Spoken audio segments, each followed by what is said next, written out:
Okay, well, I guess it's time. Well, according to the title of this video, I'm pretty sure you guys all know what this video is about.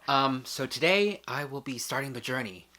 The long-awaited journey of finally getting into reading probably the most, book recommended to me. Not even recommended. People telling me I should read this. Basically, ever since I started, BookTube, just my journey here in BookTube, ever since people have found out that I haven't read the Harry Potter series. I mean, I've always, wanted to read the series. I guess a little backstory before we get into it is that I wasn't allowed to read Harry Potter back when I was younger due to just religious beliefs. When I was a kid, Mom wouldn't allow me watching anything Harry Potter related or anything to do with Harry Potter in general. So yeah, a lot of that has changed now. After many years of me saying I will finally get to reading this book, this will be the official reading vlog that I'll be starting for Harry Potter and the Sorcerer's Stone. I believe in the UK it's called the Philosopher's Stone. I've seen all the movies, by the way, but it's been such a long time and I don't exactly remember or understand what exactly happens in what movie. So I have that going on for me. Also, another reason why I started this book is because I'm co-hosting a read-along with this whole series overall where I attempt to read a Harry Potter book per month along with a movie. So I'm co-hosting this read-along with Cindy, Chanel, Sarah, and Austin, and we will be having a live show at 4 p.m. today. Yes, today I will be doing a live show, hence why I am reading this book now. Actually, I was supposed to read this book a while back, like a week ago, but I just never really got around to it, so here I am. It's currently 1:41 a.m. in the morning. Procrastination is my middle name. It's around 300 pages exactly or so, not too worried. I'm not going to this book critically or analytically. I'm just reading for fun and sort of seeing the sudden surge or the dream, the nostalgia that a lot of people have associated with this whole series overall. I'm not reading because that I hate Harry Potter in general. No, this is just me reading the series for the first time, and so just sort of this documentation. We're starting the first book in January, and so we're supposed to end the series, I think, in July. We'll see how that goes. The books do get longer with each book.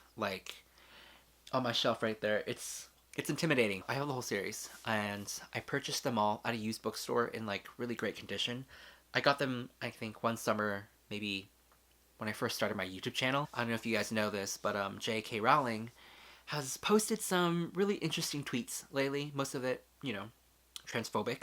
And it has really, I guess, this is sort of the instance where you have to separate the work from the artist. But I'm not going into this negatively at all. I just want to get it out there that I just do want to read this just for fun and just to see how I feel about it overall. Will I feel the same? Of course, I probably won't feel the same strong sense of nostalgia and just groundedness that this series has going for a lot of people. But I do want to feel some of that magic that a lot of people have been experiencing, so. But without further ado, let's get started. So, I'm only on page 1, but I just want to quickly say something, is that this book, just reading this first page, really reminds me of just how whimsical and mysterious reading middle grade can be. I remember that same sense of reading the same page now of the books that I read back when I was, much younger, and I can already feel some of that nostalgia on page 1. Just a quick update. I am on page 28, and I don't remember this from the movie at all. It's when Dudley... Is his name Dudley? Yeah, Dudley and his friend are going to the zoo for his birthday, and there's this whole incident with a snake. I don't remember anything like that from the movies, at all. I think this is just one of the instances where it wasn't in the movie. I just LOL'd at one part.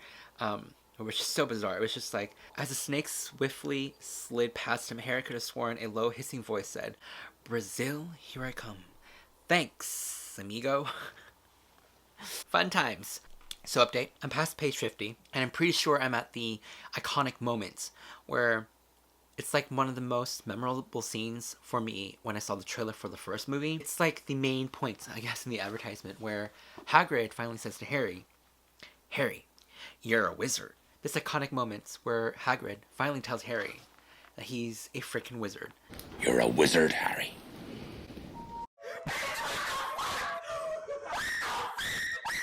I'm a what? A wizard. Not gonna lie, this actually reads really quickly, really fast. So Hagrid has finally taken Harry Potter to Universal Studios, Diagon Alley. Great times. Harry Potter just crossed the journey into platform 9 3/4. I always thought that Hermione and Harry were going to be a thing. I feel like a lot of people thought that way too, because the first, second, and third consecutive movies came out. I always thought that like those two were Endgame.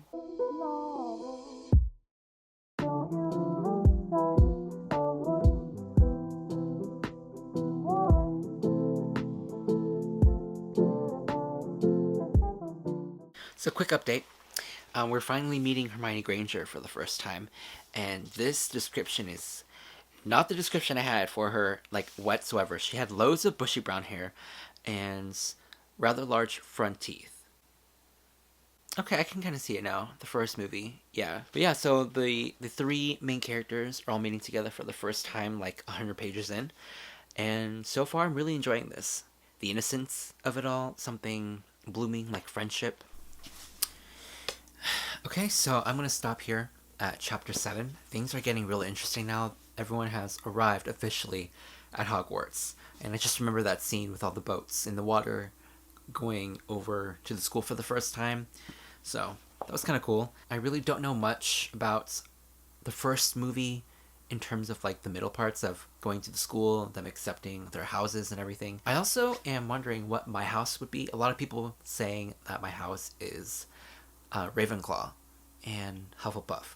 But when I took the quiz for the first time, it said I was a Gryffindor. And then I took another quiz where it sort of like divided your houses in like percentages, like Gryffindor, Ravenclaw, Hufflepuff, and Slytherin. But it was either Gryffindor or Ravenclaw.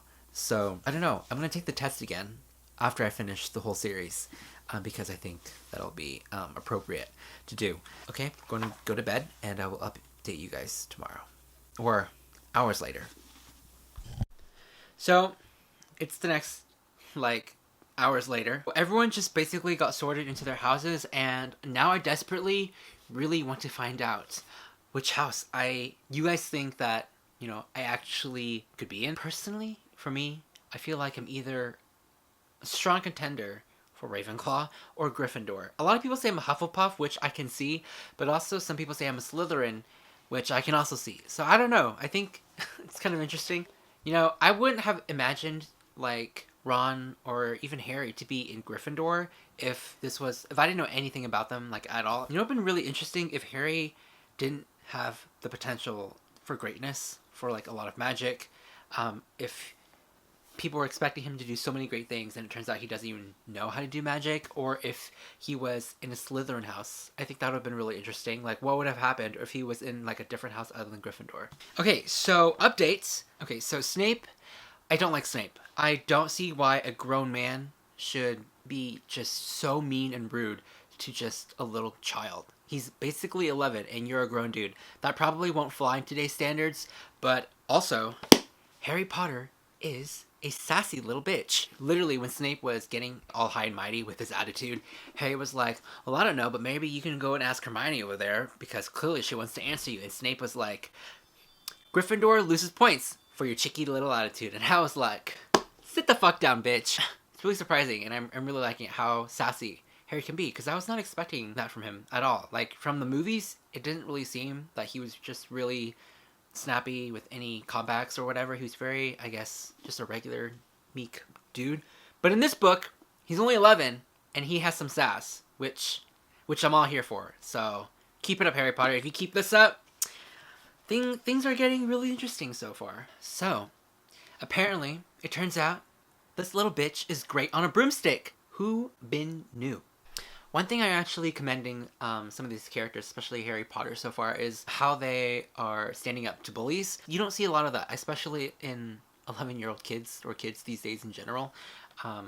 It's nice, and it's also just makes up for the fact that he's older beyond his years, and that he does the right thing, which I can finally see now why he belongs in House Gryffindor. So Draco can fuck off. That little bitch.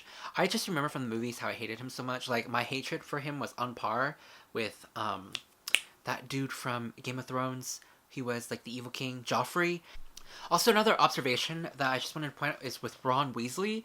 In the movies, he's more like whiny and just sniveling and just tiny. In the books, he's like described as tall, and he's just more outspoken, and he and Harry Potter are just a little bit different from the counterparts in the movies. I'm actually liking book Ron more than movie Ron. I just like their dynamic and relationships better, I think, in the book. And my first impression overall, just in general, than the movies.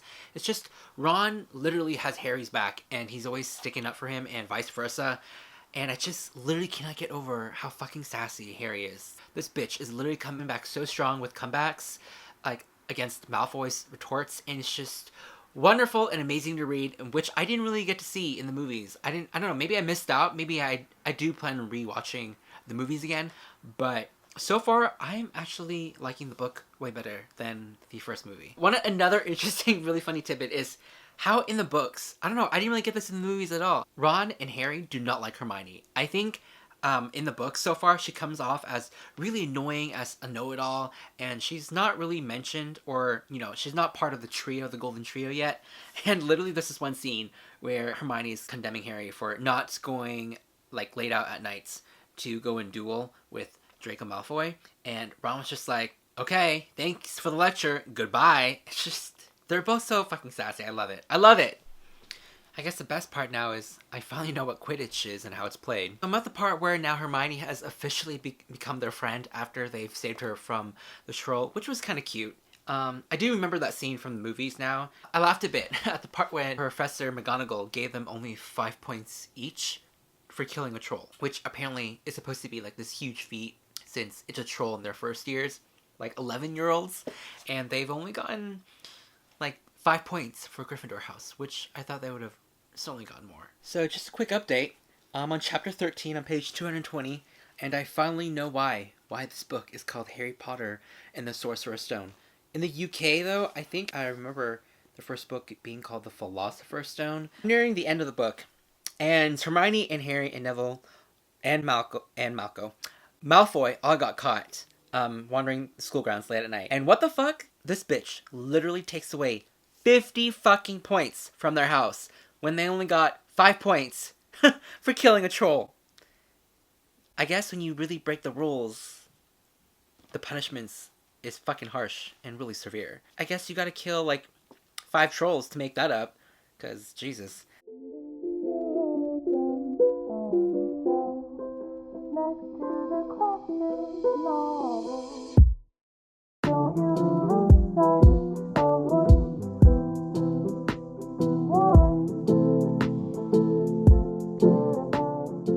I just find it really funny, well, I guess it's really common in middle grade, how none of the adults are helpful whatsoever. Probably Hagrid is the only reliable adult in this book so far, but literally, all these 11-year-olds are doing way better and way more than I ever could in 25 years of my life. Like, they're just kids, and they're just going straight headlong into this adventure, into this danger without a second thought. I can't relate. I can't relate. Also, Hermione just did a spell that, it's the one spell I always remember from the movies. It's when Neville would, like, fall down and become, like, stiff as a board.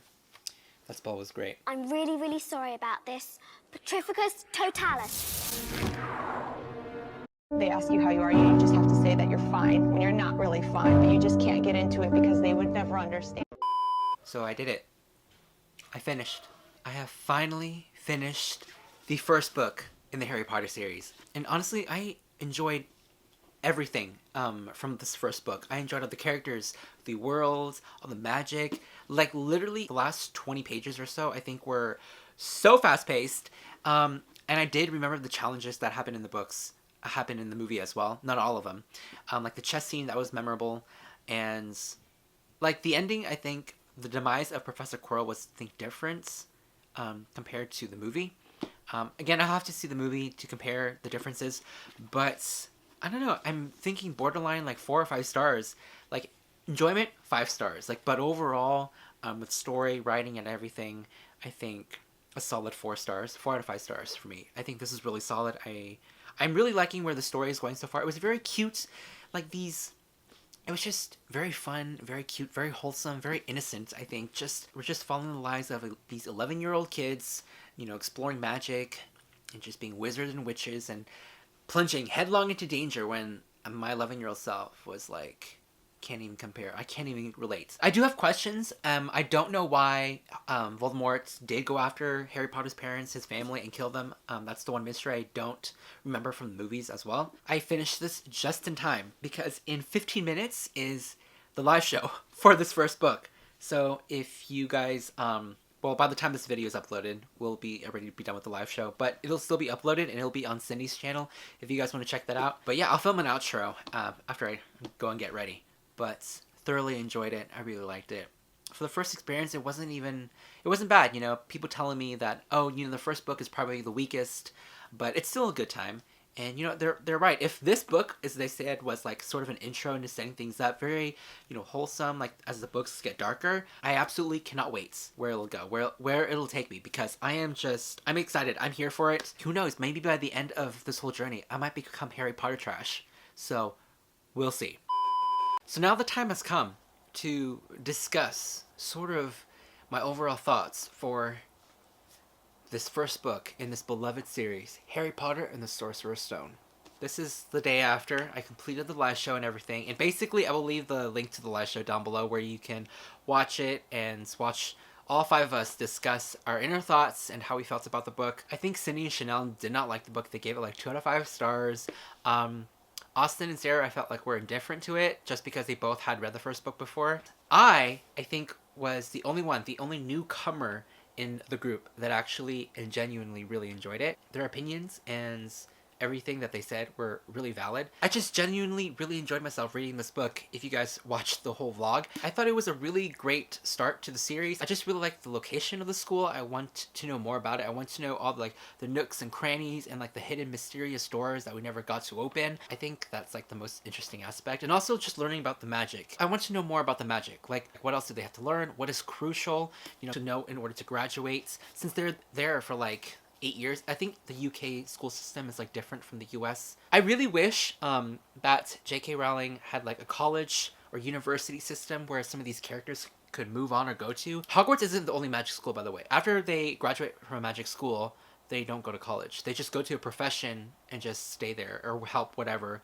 because apparently they know already so much. But I feel like a college university system would be so cool, especially for like going with these characters as they're adults.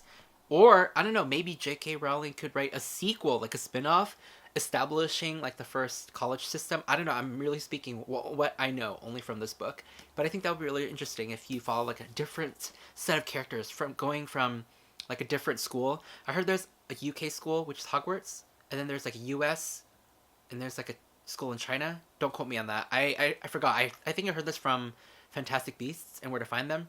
So, there's that. But I'm really interested to see what would have happened if there was a college university for like people like this. I think the closest thing I could come up with is the show Magicians is actually based off the books Magician by Levi Grossman, and it's actually a college university, Brakebills University, where young adults could go and study and learn magic, and there's like bigger and deeper, more dangerous repercussions. Maybe that's why, but I think it'll still be really interesting because bigger threats, bigger magic, they're adults. You know, they're not kids anymore. They have bigger responsibilities. I heard that the 3rd book and either the 5th or 6th and 7th books are like people's favorites so far. So I don't know. And they say that the 2nd book is like the worst or like the least favorite in all the series. But overall, I actually cannot believe I finished my first Harry Potter book. I will be continuing to vlog each and every book, Harry Potter book that I read, just so I can document my journey. So those are my thoughts on the first Harry Potter book. So let me know down in the comments below which Harry Potter books were your favorites. I'm predicting I will see a lot of book 3, book 5, and 7 in there. So we'll see. Alright, thank you so much for watching, guys, and I'll see you guys all soon with a new video.